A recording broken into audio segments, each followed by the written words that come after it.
Mama.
What missing instruction everything.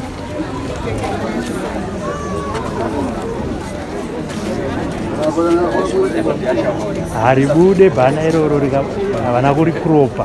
It's a big bana. Ukarisa rese rinobva ravhara the whole phone.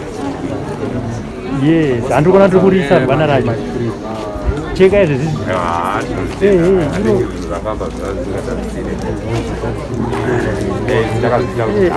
I'm not going to get there's a lot in India over very proper. And in that proper, those are the African sites. Otherwise,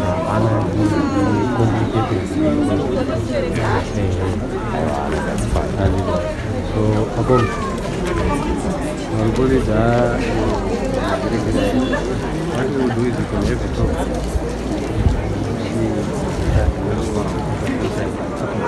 From there, ablution facility. We shown where we usually practice the obviously for this case, we are not going to practice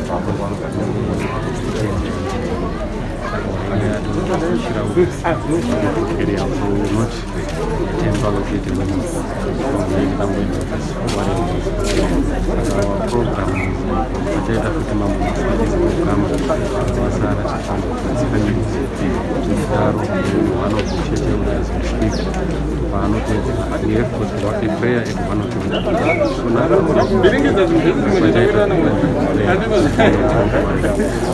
We're expecting to leave between 20 to 25 past 1.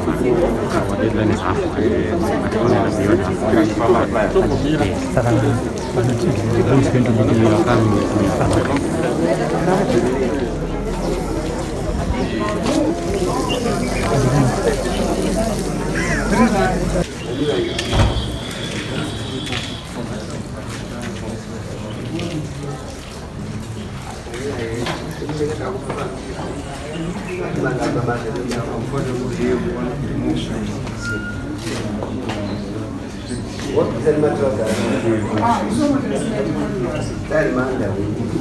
You can come in.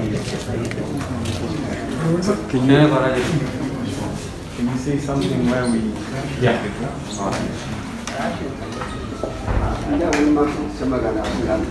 This is Highfield. This is a place for congregational prayers for Muslim community of this locality in Highfields.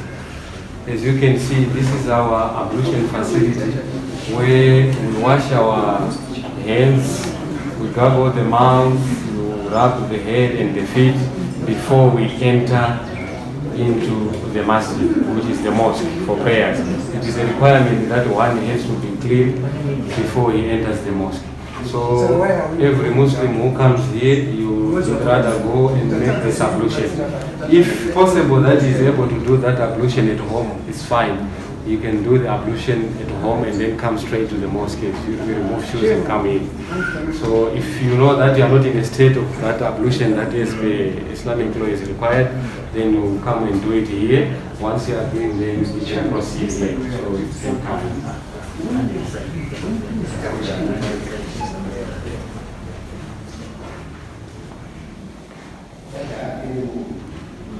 This is the praying facility that we have. So we find that when we pray facing the direction of Saudi Arabia, where there is that cubic lake house known as the Kaaba. So this is where you find this small cave that is showing the direction that we face when we pray.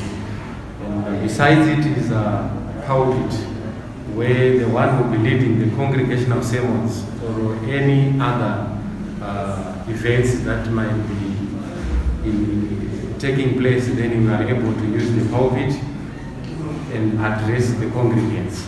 So basically, this other side with this barrier that you see on this side, it demarcates between the male and the female section. So the male section is this one right in the front, whilst women will be in the back.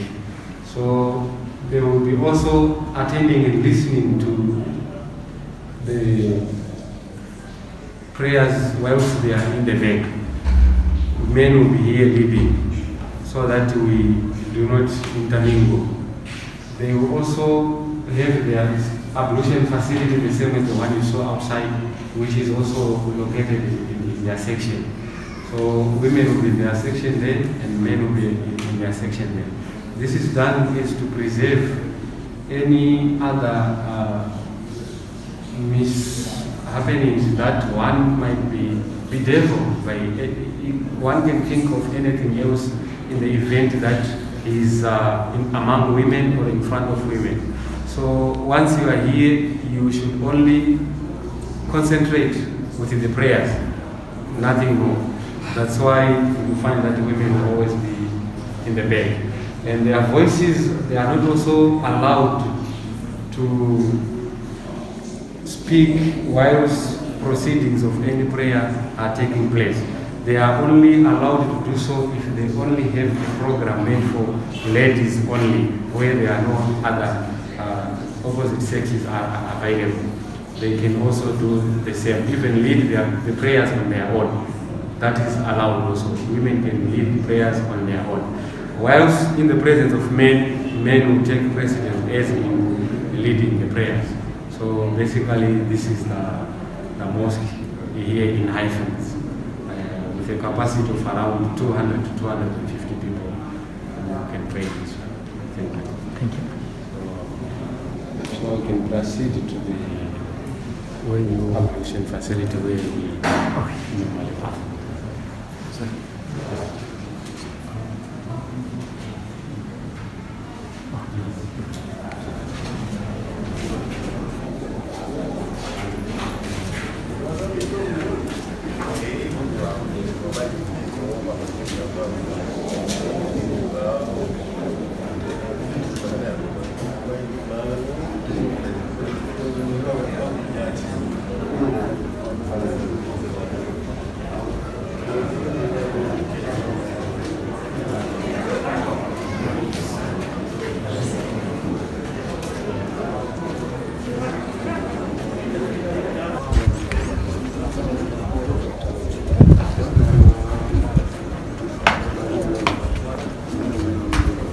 Another one, bro.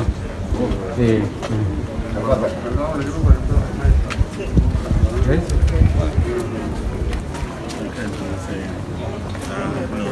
Assalamu alaikum, Shak.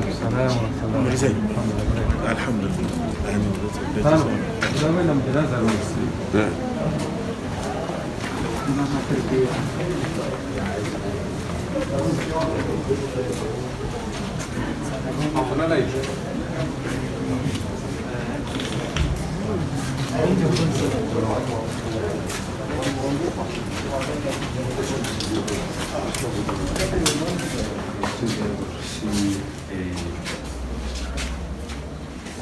This is where we normally use for washing of the bodies here. And this is the same thing as the one that we are using for carrying the body. Yes, so in every mosque they have this facility whereby if one passes on, they are able to use this facility. So unfortunately, because this thing is here, find this high platform, that's where they lay the body, right, for washing, so that water runs.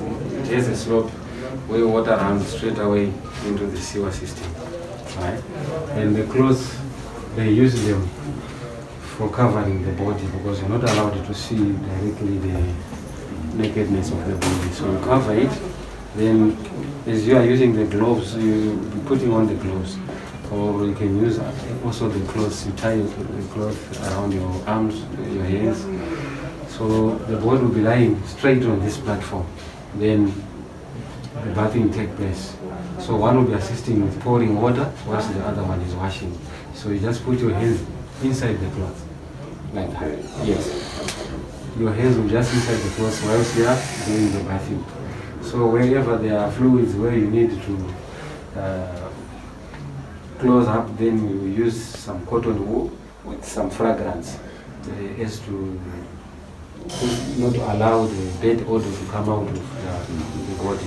So once the body is prepared, is clean, they can also use another cloth which is clean, one dry one, just to dry up, and then they wrap it into the shroud.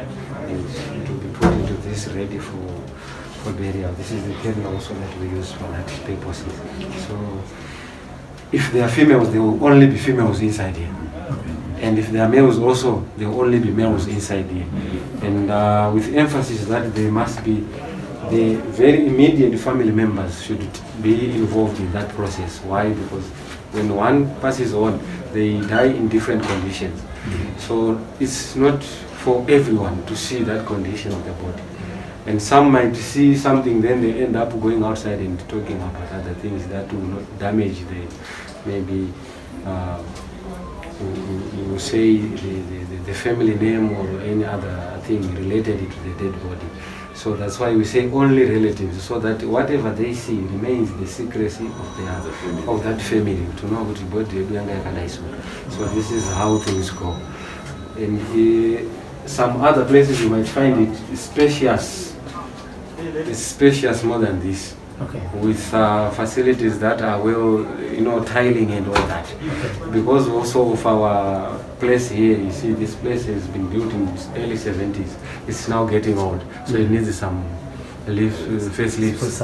Yeah, sprucing up so that at least the facility looks a bit more comfortable like it is now.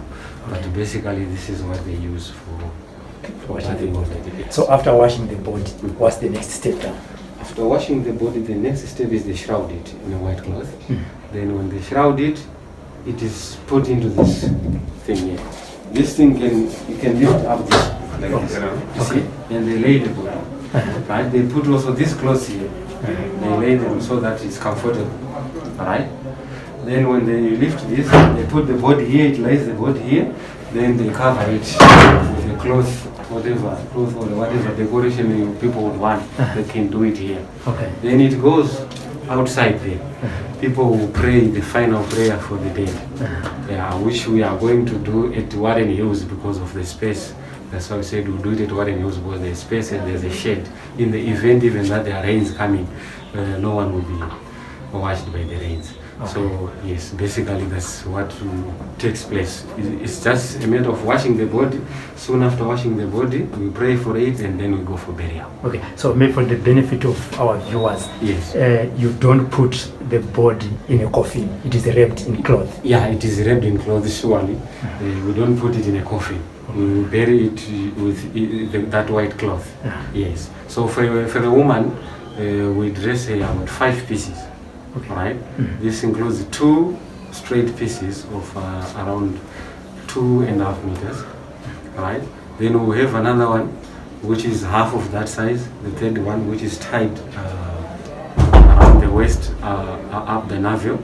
Then the other one is in the form of a top blouser, and the other one is a doek which they will wrap up the head. So these 5 pieces, the 2 pieces which are the bigger one now, they wrap on top so that they cover the entire body. Yes. So for a male there are only 3 pieces, the 2 bigger ones and the one which is wrapped around the waist. Okay. Yes. Then this is how the process is done. Okay, and because of the way the late Moana Michelle died, Yes. the process that you explained to us, where the body is cleaned, wrapped, is not going to be done because of the state of the body. Yes, surely there is an exemption to that because of the state of the body. There are some exemptions in the event that that body is delicate. You won't be able to handle it. So it requires that we just wrap it, then we go for burial. This is also the same in the sense of one who dies even in battlefield. They are considered as the martyrs, just as in the case of Moana. If one dies out from an accident or so, he's considered a martyr and is exempted from the bathing aspect. Yes, sure. All right. So after the final prayer, that's when we go to worthiness. Yes, the prayer at 1 o'clock is the prayer that is canonical according to the Islamic law. So we want to pray at 1 o'clock. And then before that, we will also allow for some speeches from the relatives whilst we are waiting for 1 o'clock time. After that, we will have the Muslim elder who will speak to the entire participants who are here present with us, so that he will give also his what we call sermon for an event of this said moment. Then from there we proceed with the burial at worthiness. Thank you very much. So, okay, do you change the clothes? Yeah, we do change it. Sheila,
Mawa